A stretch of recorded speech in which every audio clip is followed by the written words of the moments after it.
Welcome back, everybody, and thank you so much for your wonderful feedback on the brilliant videos that Linda records with myself. Linda, welcome today, and let us thank some of our very kind guests. Firstly, can I say thank you to, and forgive me how I pronounce this, I'm having to refer to my notes, Imnotawitch. Yeah, an interesting YouTube handle there, but I loved your comment. I'm still laughing, and Linda and I were laughing when you went, Incy Wincy Spider. What a great one on our video where the planners made a cock up that landed them in court. Tomato Brush, again, thank you for your comments. Very unprofessional of a planning department. If you've not watched that video, I do suggest you tune in because it got so many comments. It was unbelievable. And we also have a comment from Bill Stiles, who's thanking us very much for our great videos. And he's also got a question which will be coming up in a future video. But today, Linda, today, we've got a great question from another one of our super fans, Yogesh Patel. And Yogesh is always saying, great video, thanks, loved it. So, you know, Yogesh, thank you. And I love your question today. Linda, are you ready for this? This is one that's going to get you going. So, under Class MA, we require a property to be empty for 3 months before we can submit a prior approval application.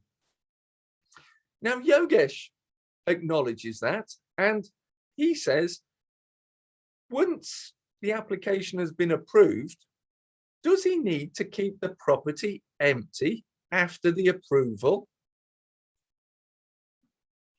It's a good question. And I think I'm going to go into sort of planning lawyer mode or planning barrister mode.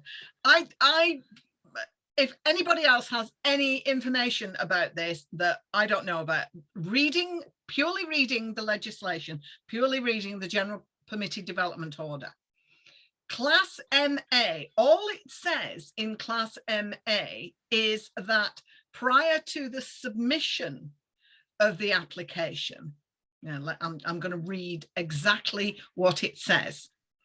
Unless the building development is not permitted, unless the building has been vacant for a continuous period of at least 3 months immediately prior to the date of the application for prior approval. Once your prior approval is granted, if that's what the council decide to do, the legislation is silent on whether or not you can then rent or use that building before you decide to implement the prior approval and convert it to residential.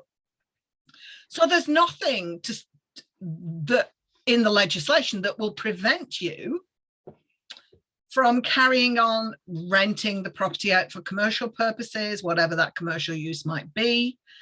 I can't find anything in here. Now, there may be some canny councils out there who, once this approval has been granted, because if you think about it, the ethos, the reasoning behind these applications, my head keeps disappearing, never mind. The ethos behind these applications is to get, it's not exactly boots on the ground, but it's to get residential units built. So if you get an approval under the prior approval procedure that lasts for 3 years, you could take the building that you've already got, you could rent it out for commercial purposes for another 2 years, 2.5 years, and then start to implement your approval. However, that isn't really in the spirit of how why these prior approval procedures have come about. It's to try and get residential units built up and running. So some councils might be canny. They may put a condition on that states that there should be no, once this has been granted, there should be no commercial, shouldn't go back to commercial use. But I'm not convinced that that would be a wholly reasonable condition. I think if you got a condition of that ilk, I think you could reasonably take it to appeal, because it's not a reasonable, you know, there are 6 tests for conditions in planning purposes, and maybe we ought to do a video about that. But there are 6 tests, and one of which is that it has to be wholly reasonable. And I'm not convinced that that would be wholly reasonable, because I think that would be fettering, that's another good word, fettering your rights as an applicant, in that if you can get some economic benefit and you can get some rental income from continuing or from going back to a commercial use, then why not? And it has not impacted your planning consent, your prior approval consent. But generally, I think the spirit of the legislation means that it should be buildings that aren't rentable for commercial purposes, and that's why they've been empty for 3 months, and so they should be converted to residential. So I'm not sure that it's in the spirit, but there's nothing to prevent you, unless and until a council put a condition on. Would a condition of that type be reasonable? I'm not convinced it would. That's a very long-winded response, but I hope that helps. I think it's a very comprehensive response, which is what we always expect of you, Linda. And I would add that when I read Yogesh's question, Yogesh, you had Linda and I running for the legislation. Yeah, good one. What did we forget? And I would draw the parallel of your question to the little sign on the wall that says no ball games. And Yogesh, you're not playing a ball game. You're trying to play badminton next to the sign.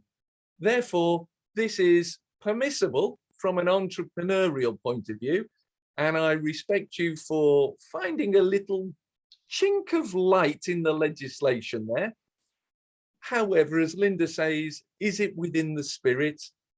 And as Linda also adds, planners might be minded to put a condition on that if thou shalt use it for commercial use after permission is granted, then the residential permission may expire until a further 90-day application or a new application is submitted.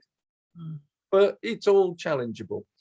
So Linda, thank you once again for a superb answer and another brilliant question from one of our audience. If you have a question, drop it below. We will answer your questions in a future video, and we would love to see you face to face when we are out networking, wherever that is. So in the meantime, don't miss out on future questions by smashing that subscribe. Give Linda some like juice. She loves it when you thumbs up her videos, and even more, she absolutely adores your feedback, good, bad, or indifferent, on her videos. So thank you, Linda, once again for a phenomenal Q&A session. It's Thank you, guys. My pleasure. Great question, Yogesh. Thank you. Keep them coming.